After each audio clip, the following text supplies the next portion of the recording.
acompaña el doctor Josep Mayolas Masferrer. Él es especialista en medicina interna y, pues, obviamente por su nombre se darán cuenta de que nos está llamando desde Europa.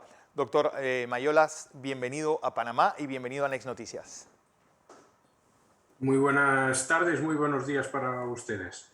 Bueno, doctor, varios temas tenemos que tocar, sobre todo el tema de bueno, usted nos está llamando desde Barcelona y pues, es virólogo y nos está hablando de ese aumento que por estar pendientes de la pandemia hemos olvidado estas enfermedades que han afectado a la humanidad durante estos últimos años. Uno es el VIH-Sida. Ha habido aumento de casos de VIH y bueno, hoy este es el mes dedicado a la concienciación de la pandemia del SIDA. Sí, efectivamente, lo cierto es que la pandemia actual del COVID lo está aplastando todo a todos los niveles, social, económico y sanitario, pero como usted decía, no debemos de olvidarnos de otros problemas muy graves. La infección por el VIH-Sida es la verdadera pandemia de la segunda mitad del siglo XX, que ha infectado actualmente ya a más de 80 millones de personas, ha provocado cerca de 40 millones de muertos y que desafortunadamente cada año se infecta no menos de 1,5 millones de personas, de las cuales no menos de 700, 800.000 fallecen. Es decir, continúa siendo una gravísima lacra para la sociedad a nivel mundial y no debemos de olvidarnos. La pandemia lo ha desbaratado todo y entre ello los controles y las políticas que lenta pero eficientemente iban controlando cada vez más la pandemia del VIH-Sida. Y posiblemente en los próximos años veamos un repunte de casos y de fallecimientos por el VIH-Sida. Doctor, porque, por ejemplo, ustedes en España vieron el aumento ese de casos de SIDA, fue uno de los países que más golpeó por el problema de la introducción de la heroína y el uso de las jeringas compartidas. Sí. Es una enfermedad Sí, que ya no es mortal, pero ¿cómo va el tratamiento de estos retrovirales que resultan carísimos para medicamentos que uno tiene que usar por el resto de la vida? Dos consideraciones. La primera es que efectivamente, como usted dice, yo trabajo en el Hospital Clínic en Barcelona, en Cataluña y en España, y nosotros sufrimos, como muchas partes del mundo, el azote tremendo de la adicción a drogas por vía parenteral en la década de los 80 del siglo pasado, pero actualmente esto, si no ha desaparecido, ha disminuido mucho. Y Sí. lo que vemos ahora es lo que sucede al resto de la humanidad. Y es que la infección por el virus del SIDA sucede por una transmisión de tipo sexual, por relaciones sexuales. En el momento actual sabemos que si una persona está infectada por el virus del SIDA, si se pone en tratamiento, los tratamientos actuales evitarán que esa persona se ponga enferma, con lo cual hacemos crónica la enfermedad y evitamos sobre todo que esa persona transmita el virus del SIDA. Con lo cual, como usted dice, el tratamiento puede ser más o menos caro, actualmente es de por vida, pero evitamos que esa persona enferme y evitamos sobre todo que transmita el virus. Con lo cual, la única solución actual, realísticamente hablando, para controlar la pandemia de la segunda mitad del siglo XX, que es el SIDA, es que todo el mundo infectado sepa que está infectado, todo el mundo se ponga en tratamiento, de esta manera el infectado no se enfermará y además no transmitiremos el virus del SIDA. Si hay algo peor que estar infectado por el virus del SIDA es no saberlo. Claro. Lo cierto es que ya no es una enfermedad mortal.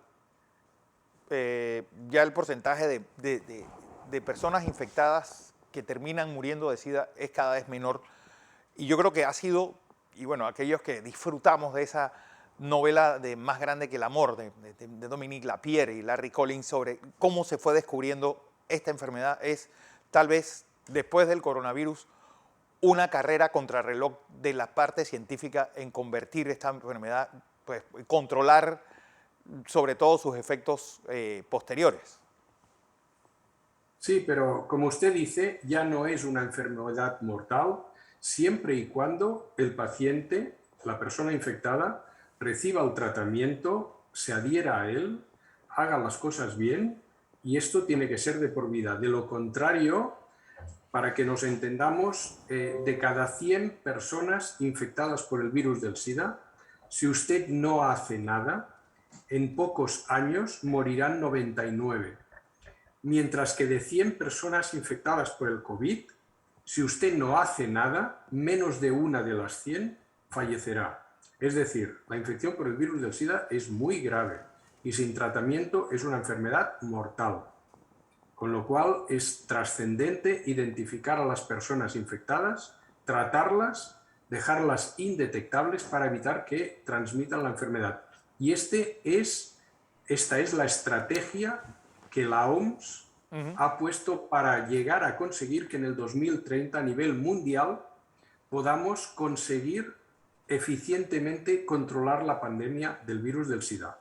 No erradicarla, pero sí controlarla. Y esto es posible, esto es viable, pero nadie infectado debería de no saberlo. Doctor, pues el origen de esta enfermedad se sabe, pues se especulaba que era pues, en África, pues la idea de tener relaciones o de relaciones sexuales con un mono. Es decir, fue una enfermedad que así como se especuló al principio del coronavirus que venía de un murciélago, este también tiene un origen animal pasado a los seres humanos. Sí, pero la mayor parte de las pandemias, ¿de acuerdo?, que vivimos en las últimas décadas son zoonosis, es decir, enfermedades que afectan a los animales y que pueden saltar a la especie humana. La gripe aviar, el ébola, el virus del SIDA, el SARS-CoV-2, etcétera, etcétera. Y esto hemos de acostumbrarnos porque en un mundo globalizado como el que vivimos, esto no va a ser infrecuente, hemos de estar preparados. No está claramente establecido que el salto interespecie del mono, del chimpancé al hombre, sea por relaciones sexuales. Lo que sí que está establecido es que a lo largo del siglo XX hubieron mutaciones en los retrovirus de los simios que permitieron la aparición del VIH. Y este VIH se puede transmitir por compartir jeringas o material que han matado o que han lastimado a los monos. O sea, lo de la relación sexual, no digo que no, pero no tiene por qué ser seguro que fue así. Doctor, una cosa es estar en estos grandes centros médicos en el primer mundo y otra cosa es ser diagnosticado y enfermo de SIDA en América Latina o en África, en el sureste asiático. Es decir, cómo hacer accesibles estos tratamientos en todo el mundo por igual. Es decir, que uno no tenga que siempre pensar en ir a un país del primer mundo si quiere salvarse.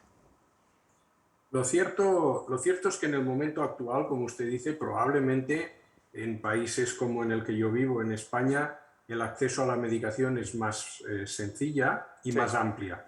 Pero hace 10 días yo estuve en Panamá con ustedes. Yo tuve la posibilidad de compartir con colegas que existe la posibilidad, cuesta más, esto es cierto, cuesta más a todos los niveles, pero existe la posibilidad de que las personas infectadas reciban tratamiento y manejo por los colegas panameños, que son magníficos, de controlar la infección en cada persona infectada y así evitar la diseminación de la enfermedad. Aunque no tienen todas las moléculas, cada vez tienen más, y esto es muy importante que los responsables de sanidad, el ministerio, etcétera, se den cuenta que la inversión en estas moléculas nuevas mejorará a largo plazo lo que es la pandemia del virus del SIDA.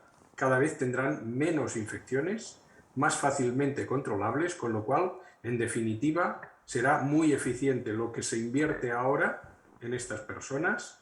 Luego evitamos tener que gastarlo en enfermedades más complejas, en manejo más complejo, etcétera. Es decir, que procurando no ser miope, desde el punto de vista estratégico, la inversión que hagan ahora revertirá en una mejora de la calidad de vida de las personas, menor transmisión del virus y, en definitiva, todo será más barato.